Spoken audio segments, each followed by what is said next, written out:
Welcome back to our channel, Intimate Viewpoint.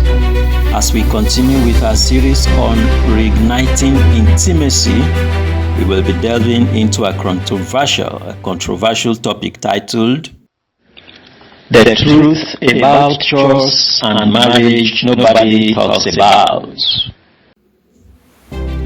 Who does more at home, you or your spouse? Careful, that's a fight waiting to happen. Alright, here's a story every married couple knows. The dishes pile up, the laundry sits unfolded, the trash can is overflowing, and eventually someone snaps. Yes, someone will always snap at some point, because this situation just cannot be allowed to go on. So let's consider this role play depicting a mild standoff in the home of the Jacksons. Role play in scene 1, we see Mr. Jackson yelling, "Why am I the only one doing everything around here?" "Excuse me? I took the trash out last week. How can you say that?" As you just heard, someone has finally snapped, just as I said earlier. And you can be sure, the first one to snap usually exaggerates. Yes, the first one to complain usually exaggerates the matter. Up next is why chores matter more than you think. You think chores don't matter? They do. And if it is not an issue at your own home, it may be so elsewhere. Take a look at this. Chores aren't just chores. They are symbols. When one person feels they are doing more, it's not about the dishes. It's about fairness and respect. Small things stack up into big feelings. Do you think you understand what we just said there? Go over it again and again, and inspiration will come flowing into your heart. What we just said is this. Psychologists actually call this the chores paradox. It's really about the task itself. It's about what the task represents. Do you see me? Do you value my time? Do you respect me as a partner? That's it. So, chores matter because they are not just chores, but symbols. Symbols of what, you may ask? Symbols of fairness, or a lack of it. Symbols of respect, or a lack of it. Symbols of sensitivity, or of insensitivity. Let's consider another role play. In scene 2, we see Mrs. Jackson being defensive. Listen to her. "I worked all day, and now I come home and have to cook and clean too." "But I fixed the leaky sink this morning. Doesn't that count?" See the problem? Both couples are working, but they don't feel it's equal. We'll see helpful practical actions to take to resolve this later in this video. For now, I feel like I should draw your attention to the silent resentment trap. Yes, there is a silent trap called resentment. When chores aren't balanced, resentment sneaks in. What is resentment? Well, resentment is a quiet feeling of anger or bitterness caused by a feeling of being treated unfairly by another person. Injustice triggers resentment. So, one partner feels overworked, for example, while the other feels unappreciated. Then, what happens? Resentment begins to build up in that relationship. At this point, I strongly recommend that you check out my volume 2 in this series, either volume 2 or volume 3. It is titled Effective Conflict Resolution. Go back to it. Just type in the channel handle at Save My Marriage. That's the channel handle, Save My Marriage, with hyphen joining each of the words. Save My Marriage. That's the channel handle. Type it in and the videos will be out. You'll find it in a playlist, okay? Role play scene 3. Let's listen to Mrs. Jackson now. You never help with the laundry. Never? Really? What about that one time I folded socks last month? Yeah, thanks for the socks, but once in a month sucks. That's not nearly enough, okay? Wow. Anyone playing this kind of excuse Mr. Jackson just puts in should know that one-time effort doesn't erase the ongoing imbalance. Over a period of time, I guarantee you one partner will begin to keep score. You can be sure about that. Keeping score, writing it down on a scoreboard. Okay, let's go ahead now and see the scoreboard this couple kept. You see, the wife was keeping her own scores. The husband was doing the same. So let's see the scoreboard. It will be funny. We start with the wife's side.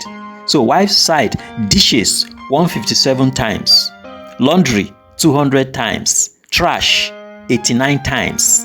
This was what the wife recorded. Let's go to the husband's side and see what he recorded. Husband's side, mowed the lawn 3 times. Can you find an imbalance here? Maybe I should go over it again. Wife's side, dishes 157 times, laundry 200 times, trash 89 times. Husband's side, mowed lawn 3 times, full stop. Can you see an imbalance now? This was a scoreboard both of them were keeping. Why will they go to this extent? Well, that's what I said earlier, that over a period of time, when the imbalance has continued for some time, one partner or both will begin to keep score. Is there a fix couples can easily apply to deal with this mess? Let's see the communication fix. The communication fix. I want you to know that the solution isn't complicated, but it does take honesty. So number 1, talk about the chores openly. Don't assume the other person sees what you see. Talk about it. Number 2, divide tasks clearly. So instead of saying, help when you can, no, don't say that. Instead, agree. You cook, I'll do the dishes. You cook, I'll do the dishes. That's an agreement. Divide the tasks clearly. We'll be applying each of these fixes to the role play in the household of Mr. and Mrs. Jackson later. Number 3, rotate when possible. Nobody likes being stuck with the same hated task forever. When you are doing just one task repeatedly, over and over, well, it becomes really, how do I put it now? You begin to find it like a repetitive donkey work that you hate. So there is a need for you both to rotate the tasks when possible. If the wife has been taking care of babysitting all along, maybe over the weekend the husband should do babysitting while the wife do the gardening that the husband had been doing all along. Yeah, the husband during his leave period from work should do babysitting and see how painful and difficult it is. Then he will appreciate. So number 4, show appreciation. Saying thank you. Saying thank you is just as powerful as actually doing the chores yourself. When you notice and you say thank you, it's like you've taken a heavy burden off of the shoulders of the person doing that chore figuratively speaking anyway. It's like you actually did it yourself. So we go into role play scene 4. Get ready, because we're about to see how Mr. and Mrs. Jackson got around this challenge. Let's see, Mr. Jackson is saying something here. Listen. Okay, I hate folding laundry, but I don't mind vacuuming. Perfect. I hate vacuuming, but folding laundry is kind of therapeutic for me. Deal. And hey, thanks for always keeping our clothes fresh. And thanks for making sure I don't step on crumbs at midnight.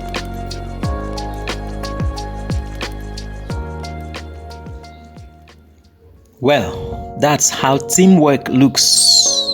Not who does more, but how can we share this load?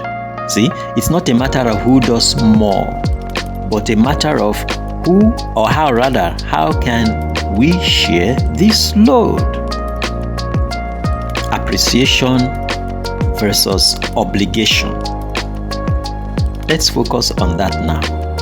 Let's see something about appreciation versus obligation. Obligation, there you can say obligation means duty. We want to put both side by side. You see, one of the biggest mistakes couples make is treating chores like invisible work. You notice only when those chores are not done, but when they are, you don't notice. This needs to change today, okay? It needs to change right now. So role play scene 5. Let's hear from Mr. Jackson. Did you even notice I vacuumed the whole house today? Oh, yeah, thanks, babe. You didn't even look. Well, that's it. Appreciation needs to be intentional. Couples, listen. Appreciation needs to be what? Intentional. Look at your partner, acknowledge the effort, and mean it. In the next section, the Jacksons are going to be taking a role reversal challenge. Let's see how it plays out. Yeah. If you want a reality check, I give you a reality check. You know what your reality check is? Switch chores for a week. You and your partner just switch. If the wife has been doing, or your partner has been doing babysitting, switch and let the man do the babysitting over the weekend. Let the wife do the gardening. Then you'll learn to not complain next time the other person's chore maybe appears not to have been done well. You will be able to appreciate the difficulty involved, the challenge. So let's see it now play out in the home of Mr. and Mrs. Jackson. Role play number 6. This has to do with bathroom scrubbing. Yeah, the role was reversed. The person now to do the scrubbing will better appreciate what the other person had been doing. And the person who will be handling laundry now will better appreciate what the other person who had been doing it all this while had been going through. So let's hear from Mrs. Jackson at this point. This is way nastier than I thought. Why are there so many socks without partners? Are you complaining? Both of them collapsed on the couch and began to laugh. You know what? Role reversal builds empathy, Good. You get to appreciate what the other person had been doing all of this while. You realize, oh, this isn't as easy as I thought. And then empathy kills resentment. Yes, empathy kills resentment. Is there resentment building up in your relationship? Well, one of the objectives of this channel is to deal with such issues as this. And this is the pill for resentment: empathy. Practice it, stimulate the situation that will produce it, and you will see resentment disappear from your relationship. Go through this video again and let its lessons sink. And please share with someone else who will make use of its lessons, because at the end of the day, marriage isn't about perfectly folded towels or spotless kitchens. It's about building a home, a place where both partners feel respected, seen, and supported. Now, take a look at this happy ending. We all love happy endings, don't we? Let's see, in the home of Mr. and Mrs. Jackson, this happy ending. Role play scene 7. This is the closing scene. Mrs. Jackson is making a compliment here. You know what? Let's stop fighting over chores. Okay, how about we just clean up together, then binge our show? Deal. And hey, thanks for being my teammate. We'll always be here for you, my dear. Me too. Wonderful. Wonderful. Don't we like that? I urge you to not give up anyway. Don't give up. You still have one more move to make, okay? Reach out and share your thoughts with me in the comments. How do you and your partner divide chores? What works and what drives you crazy? Let me know. And take heart, because everything is going to be alright again. As long as you remember, you are building a home together. Please check out our Amazon bookstore through the link in the description, and look out for the next episode in the series Reigniting Intimacy. From me, right now is